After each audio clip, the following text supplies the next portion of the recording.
So এই পর্বে আমাদের যেহেতু কভার ডিজাইন শেষ, নেক্সট যে টপিকটা আছে সেটা হচ্ছে মাস্টার পেজ সেট আপ এবং ফরমেশন। মাস্টার পেজটা খুবই গুরুত্বপূর্ণ একটা টপিক এবং এটা কোনো রিয়েলিস্টিক প্রজেক্ট ছাড়া বোঝানো সম্ভব না। সো তাই আমি এখনই আপনাদেরকে বোঝাচ্ছি, যেহেতু আমাদের হাতে কন্টেন্ট চলে আসছে। সো টপিকটা হচ্ছে এরকম যে আপনাকে প্রথমে যেতে হবে উইন্ডো থেকে পেজেসে।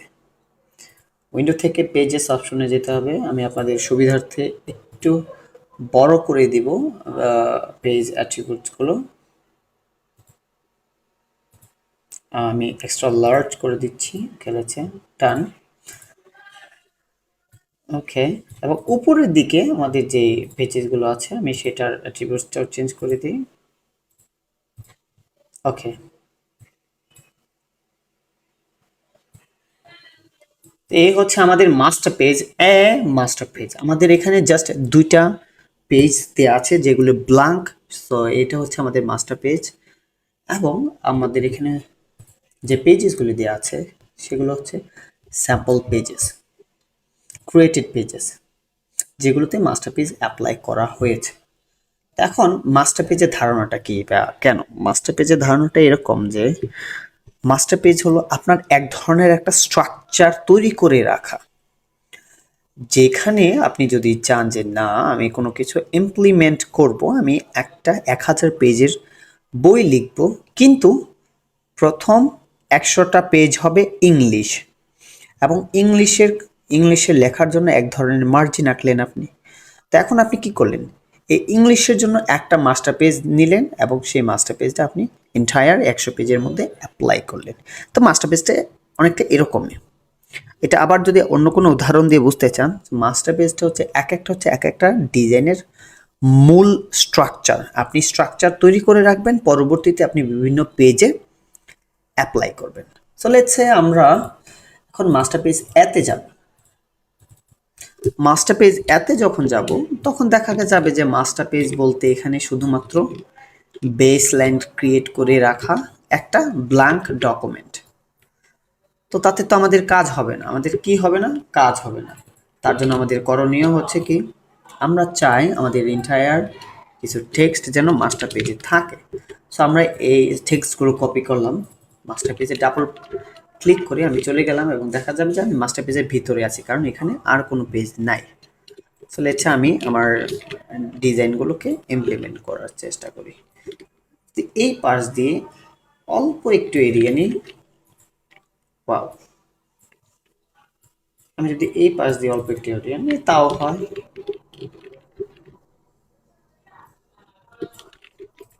আমাকে যদি এরকম করতে হয় যেমন একটা, দেখা গেল যে আমি একটা শেপ দিলাম এখানে, নির্দিষ্ট একটা শেপ,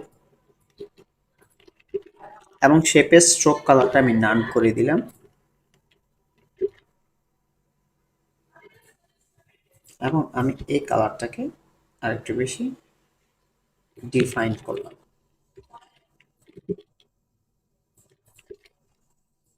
সো এ হতে পারে যে আপনি এর উপর বেস করে কোনো কিছু করবেন।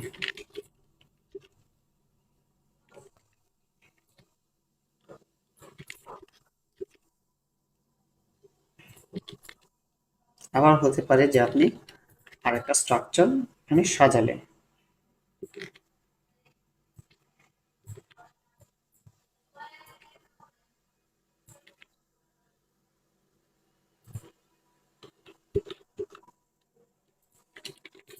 সো লেটস সে এ হচ্ছে একটা স্ট্রাকচার আমি বেস হিসেবে দাঁড়া করালাম, এবং এখানে আমি কি করব, আমি একটা সোয়াচেস প্যানেল দিই।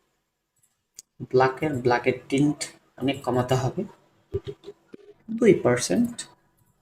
অ্যান্ড দেন আমি এটা কি করবো, এটা যদি চাই সলিড কালারের উপর বেস করেও নিতে পারি, এবং এটার টিন্টটাও আমি কমায় দিয়ে দিব 5%।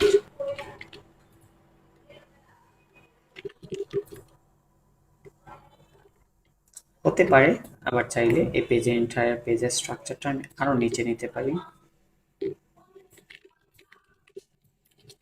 এই হচ্ছে আমাদের এন্টায়ার স্ট্রাকচার। আমি যদি চাই দেখতে পারি বিভিন্ন পজিশন মোতাবেক কোথায় দিলে আমার পেজের স্ট্রাকচারটা পারফেক্ট লাগবে।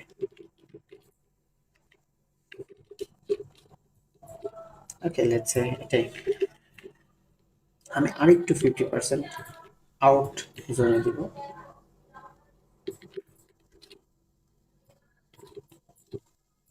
এটা হচ্ছে এক ফ্যাক্ট। দ্বিতীয়ত হচ্ছে যে আমি যদি চাই এখানে একটা ফ্যাক্টর দিতে পারি, সেটা হচ্ছে এটা।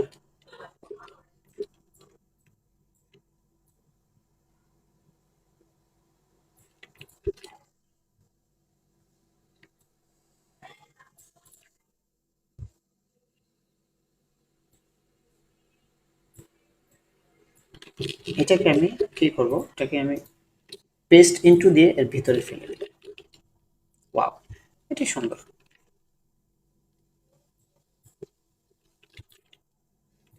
ওকে, লেটস সে এই হচ্ছে আমার ডান। তার পরবর্তীতে যে আমরা করতে হবে তা হচ্ছে যে যদি চাই আমি টাইটেলটাকে ইনক্লুড করে দিব এন্টায়ার পেজেস গুলোতে। So, আমি 12 ফন্টসে নিব। কোম্পানি প্রোফাইল, আমি চাই কোম্পানি প্রোফাইল লেখাটা এখানে থাকুক। ওকে,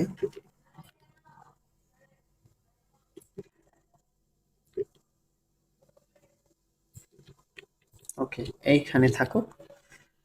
তার পরবর্তীতে যা আছে তা হচ্ছে যে আমি শেপটাকে ডুপ্লিকেট করে এখানে আরেকটা শেপ দিব এবং এটাকে আমি ডিলিট করে দিচ্ছি। দেওয়ার পর আমি এখানে কি করবো, একটা অটো পেজ নাম্বার দিব, যাতে করে আমার প্রতি পেজে একটা করে অটো পেজ নাম্বারিং হয়। সো লেটস সে আমি টাইপ যাব, insert maker, current page number দিব এবং এখানে আমি কালারটা একটু চেঞ্জ করে দিচ্ছি সো দ্যাট আমার ব্র্যান্ডিং এর সাথে এটা সামঞ্জস্যপূর্ণ হয়।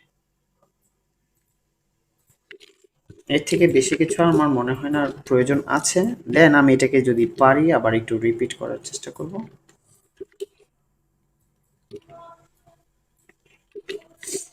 আমার যদি মনে হয় যে না, এটাকে আমি একদম টপে রাখতে পারি, টপে রাখবো। তাহলে হচ্ছে আমার এন্টায়ার পেজ ফরমেশনস ডান। এটা হচ্ছে আমার বেসিক্স একটা স্ট্রাকচার একটা মাস্টার পেজে।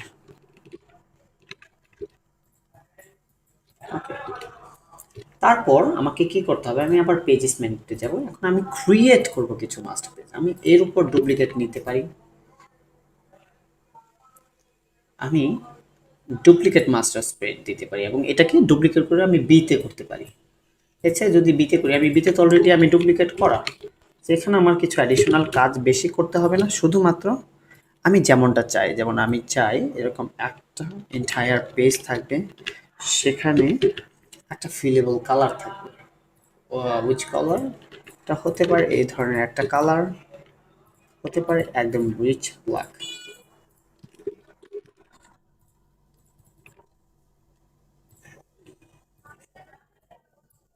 মানে প্রোফাইল একটা দিয়ে দিলাম।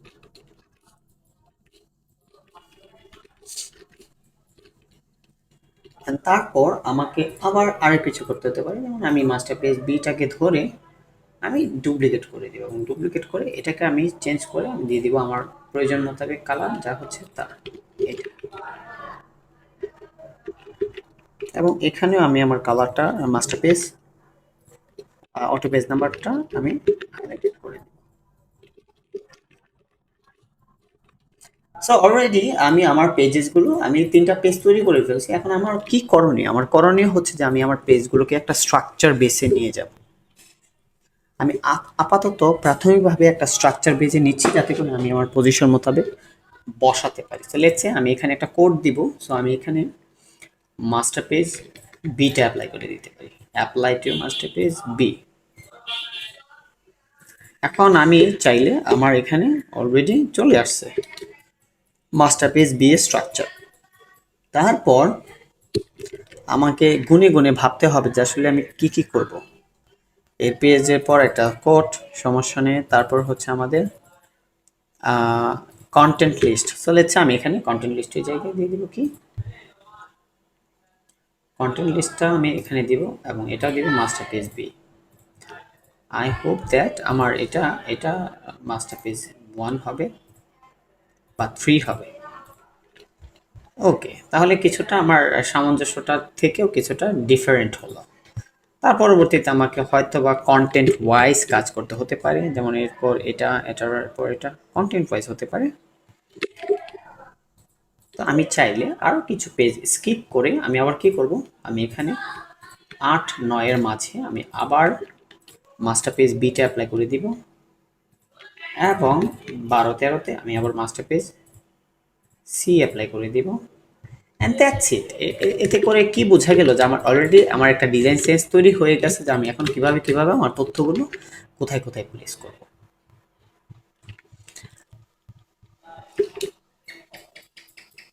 এবং আমাকে যদি আরো কিছু ক্রিয়েটিভ হতে হয়, তখন দেখা যাবে যে আমি চাইলে আমি এটাকে ধরে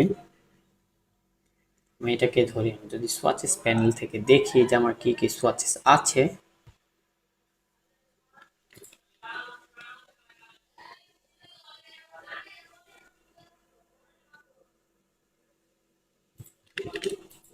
আমি এটাকে ধরে এডিট কালার থেকে গ্রে স্কেল করে নিব এবং এটাকে আমি কপি করে আমার এন্টায়ার প্রজেক্টে আমি বসানোর চেষ্টা করতে পারি, মাস্টার পেজের ভিতরে গিয়েও বসাতে পারি।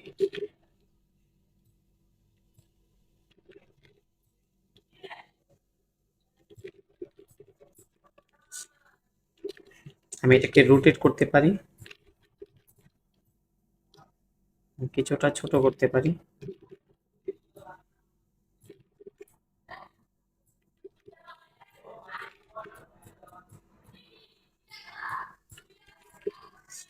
এটাকে আমি ক্রপ করে এটার শেপের ভিতরে আমি পেস্ট ইন্টু করে দিলাম এবং এটাকে আমি কি করব 10%-এ মাল্টিপ্লাই করার চেষ্টা করব।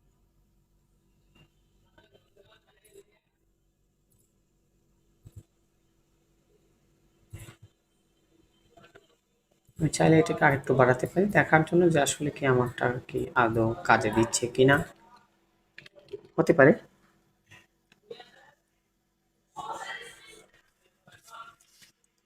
So let's say I am done. আমার এখন যা করণীয় তা হচ্ছে যে আমি জাস্ট পেজেস গুলো ব্রাউজ করলাম, দেখলাম এবং ইন্টারলি আমি একটা স্যাটিসফ্যাকশন বুঝতে পারছি যে আমার স্ট্রাকচারটা অলরেডি ডান। এবং মাস্টার পেজের যে অপশনসগুলো তার মধ্যে আপনারা যদি আরেকটু বিস্তারিত জানার চেষ্টা করেন, তখন দেখবেন যে আপনি যে কোনো মাস্টার পেজে চাইলে এর অপশনস পাবেন, ডিলিট করতে পারবেন, ডুপ্লিকেট নিতে পারবেন, নিউ মাস্টার পেজ আবার অ্যাপ্লাই করতে পারবেন। এই হচ্ছে ফ্যাক্টস। পেজ অ্যাট্রিবিউটসগুলো চেঞ্জ করতে পারেন এবং প্যানেল অপশনসগুলো চেঞ্জ করতে পারেন, which is good. So let's say আমার এন্টায়ার মাস্টার পেজ ডান। এখন আমাকে যা ভাবতে হবে যে আমার নেক্সট যে টপিক আছে তা হচ্ছে যে বেসলাইন স্টাইল ইনফরমেশন। তো আমার অলরেডি যেহেতু স্ট্রাকচার ডান, আমি এখন কি করব, এখন একটা জিনিস নোটিস করতে পারেন যে আসলে যে ভাই আমি তো ধরলাম আমি এখন যদি চাই যে আমার এই লেআউটটা আমি চেঞ্জ করব, তখন তো চেঞ্জ করতে পারছি না, কারণ এখানে তো মাস্টার পেজ অ্যাপ্লাই হয়েছে, আমি পরবর্তীতে কিছু করতে পারছি না। হ্যাঁ, আপনার জন্য একটা সুবিধা আছে যে আপনি যতগুলো পেজে আপনার মাস্টার পেজ অ্যাপ্লাই হয়েছে, এবং আমি মাস্টার পেজ এটাতে আমি প্রথম পেজে মাস্টার পেজ নাম দিব, কারণ আমি চাই না আমার এখানে কোথাও প্রথম পেজে কোথাও মাস্টার পেজ থাকুক, ইয়াস নাই। তার পরবর্তীতে একদম লাস্ট পেজটা আমি একটু দেখবো, লাস্ট পেজেও আমি মাস্টার পেজ নান অ্যাপ্লাই করব। ডান। তো এখন আমাকে হোম পেজে যাব। এখন আমাকে যা করতে হবে, দ্বিতীয় থেকে একদম 15 পর্যন্ত আমি কি করব, প্রত্যেকটা মাস্টার পেজে একসাথে ওভাররাইট অল করে দিব, override all master page items. তখন কি হবে, ইন্টায়ারলি তারা, এখন তো আমি ততক্ষণ পর্যন্ত ধরতে পারতাম না, এখন তাদের প্রত্যেকটা লেআউটকে আমি ধরতে পারবো, তাদেরকে চেঞ্জ করতে পারবো, আমি চাইলে আমার মর্জি মাফিক আবার এডিট করতে পারবো। This is simple. অলরেডি তারা একটা মাস্টার পেজের উপর ডিপেন্ড করে তারা তৈরি হয়েছে, অ্যাট দ্য সেম টাইম আমি তাদেরকে এখন এডিটও করতে পারছি। সো ইন্টারলি আমার পেজটা অনেকটাই স্ট্রাকচার ডান। এখন আমাকে কন্টেন্ট প্লেস করতে হবে, which is good. So let's say আমি এখন সেভ দিয়ে দিলাম।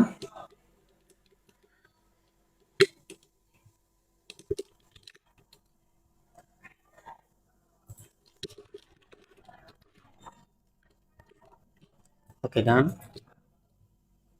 এবং ইন্টারলি আমার মাস্টার পেজ সেটআপটা already done. I hope that আপনারা মাস্টার পেজ সম্পর্কে জানার চেষ্টা করেছেন এবং অলরেডি বুঝতে পারবেন, এবং অ্যাপ্লাই করার ধরনটাও আপনারা অলরেডি বুঝতে পারছেন। Thank you.